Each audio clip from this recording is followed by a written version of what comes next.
Hey everybody, we had some noise in the room that we were in, so we shifted to a new locale. Hope it's not too bad. We have a question from Madrid, Spain today. The question is, have you learned something about SEO that you wouldn't know if you haven't had your blog? Really good question.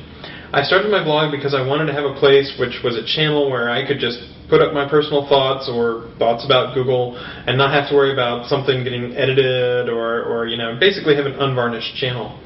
And what I didn't expect is it would help me step into the mindset of a webmaster or a site owner a lot better. If you're only working on trying to reduce spam and you never ever see that many of the great sites out there, then it's easy to get into a mindset where you're like, okay, there's a lot of bad stuff out there, but it's easy to forget there's a lot of great stuff out there as well. And so I like to tell a story that one of the very first VPs of engineering, Urs Hosley, used to say, look, these are regular people, they have websites, of course they want to rank highly because they think they have great things to show to the world, and we need to be sympathetic to that.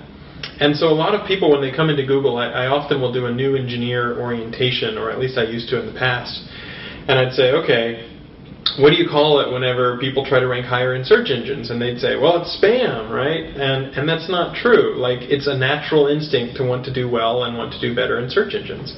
So I think that's one thing that I learned, is how to step into the mindset a little bit better of a publisher or a site owner.